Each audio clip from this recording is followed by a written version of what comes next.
So far, this series has made one thing crystal clear. Steven Adams' impact has been massive, and it's a big reason why we're heading into Game 7 with the series tied at 3 apiece. Now take a look at this early possession from Game 6. This was the Warriors' first trip down the floor after Adams checked in, and right away they went at him. His assignment was Moses Moody. As soon as Moody got the ball back from Pods, he wasted no time trying to take Adams off the dribble. But watch, Adams stays glued to Moody, shuffling his feet well and making sure he doesn't foul Moody on his drive. The moment Moody leaves his feet to go up for the shot, Adams rises with him, perfectly timing his contest and forcing the miss. That's textbook defense. No reach in, no foul, just a disciplined contest. It was clear the Warriors came into Game 6 with a plan. Attack Adams whenever he's on the court. But the Rockets had a simple counter of their own. Don't overhelp. Let Adams handle it on his own. And a few minutes later, same story. Moody receives the pass from Jimmy and once again looks to challenge Adams. But just like before, Adams is right there, shadowing Moody every step of the way and contesting cleanly at the release. Another miss, another stop. What the Rockets coaching staff did in Game 6 was subtle but smart and absolutely essential. Earlier in the series, Adams was typically matched up with Looney, Draymond, or even Post when they were on the floor. But in Game 6, they switched it up. Adams' primary assignment became Moses Moody. Even more cleverly, the Rockets coaching staff made sure to stagger Adams' minutes to align with the stretches when Draymond was off the floor, especially during the first half. Why? Simple. The Rockets would much rather force the Warriors to attack Adams in ISO than let him be pulled into pick-and-roll action. And in Game 6, it's worked like a charm. So far this series, the Rockets' defensive game plan for Adams in the pick-and-roll was clear. If the ball handler was Curry, spring the trap the instant he comes off the screen. This aggressive coverage opened up the short roll for the screener, giving them space to either score or facilitate for teammates. But since it's Curry, sometimes he doesn't bother with the pass. He instead splits the trap and goes straight to the rim. But it's when the pick and roll features Curry and Draymond Green, two of the league's most cerebral decision makers, it almost feels like a guaranteed bucket.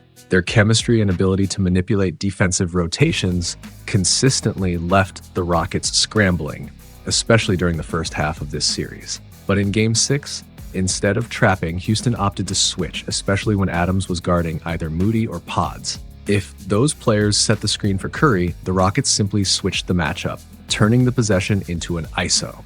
By allowing Adams to hold his own one-on-one, the Rockets disrupted the Warriors' flow and forced them into a style of play they're less comfortable with, hunting mismatches instead of playing their fluid read-and-react game.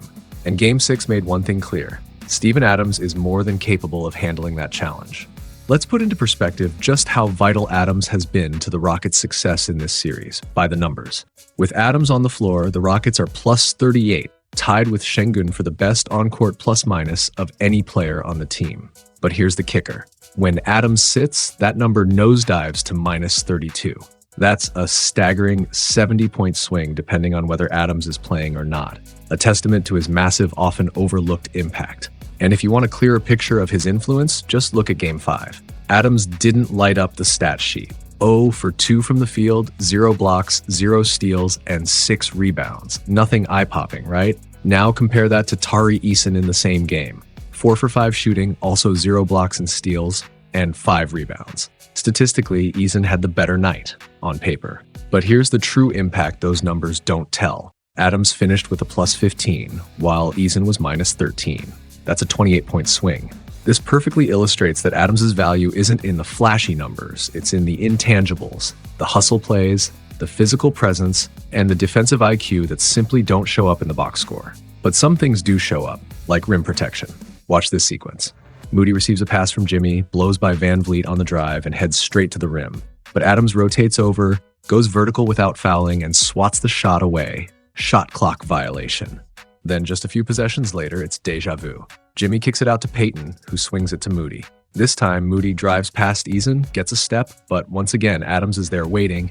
He times his jump, stays vertical to avoid the foul, and forces a missed dunk. That kind of discipline at the rim is super underrated, and it's exactly why Adams has been the unsung hero for the Rockets this playoff series. So far in these playoffs, Adams has held opponents to just 38.5% shooting at the rim, To put that into perspective, not a single player on the Rockets has a rim defensive field goal percentage under 50%. And across the entire playoffs, only 4 players have done better than Adams in that category. Now, take a look at this. This was the very first offensive possession for the Warriors after Adams checked in during the second half of Game 6. As soon as Jimmy got the ball, he went straight into ISO mode, trying to take Adams one-on-one to the rim. But just like we've seen in every other ISO possession in this video, Adams stuck to him like glue. No fouls, no mistakes, just textbook rim protection. As Jimmy rose for the shot, Adams timed his contest perfectly, going up strong and getting a clean block, his second of the night. But Adams' impact wasn't just about individual plays.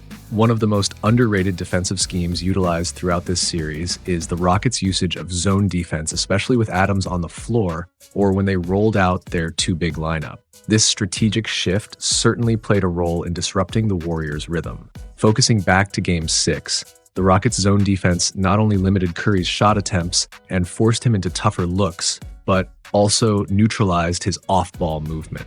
Anytime he tried to relocate or shake free, the Rockets could easily switch defenders and stay locked in. In the second half alone, with Adams on the floor and the Rockets in zone, the Warriors shot just 12 for 37 from the field.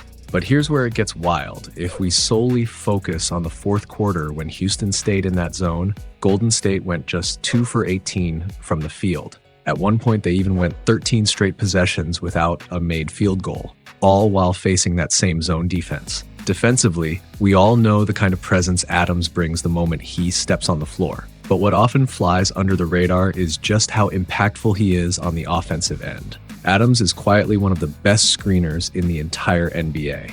During the regular season, no player recorded more screen assists per 36 minutes than Adams, who averaged a staggering 6.4.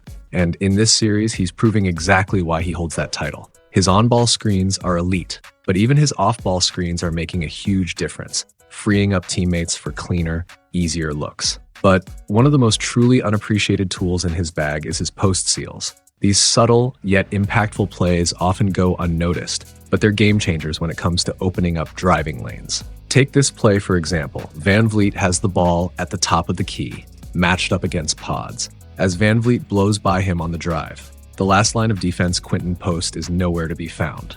Why? Because Adams, all 265 pounds of him, is sealing off Post, who simply can't muscle his way around that wall to provide any help at the rim. That's not just a screen, it's a calculated physical advantage that directly creates a scoring opportunity. And Adams has been doing this all series long, clearing paths to the rim, setting hard screens, and carving out space without ever needing a touch on the ball. And that's before we even talk about his work on the offensive glass. Adams has been a monster on the boards, accounting for over a quarter of the Rockets' total offensive rebounds in this series against the Warriors. Per 36 minutes, he's pulling down nearly 6 offensive rebounds. That's almost double the output of the next closest Rocket, Sengun, who's grabbing just 3 per 36. Thanks in large part to Adams, the Rockets currently lead all playoff teams in offensive rebounds per game. So for anyone watching closely, this series has been a masterclass in the hidden value Steven Adams brings to the floor.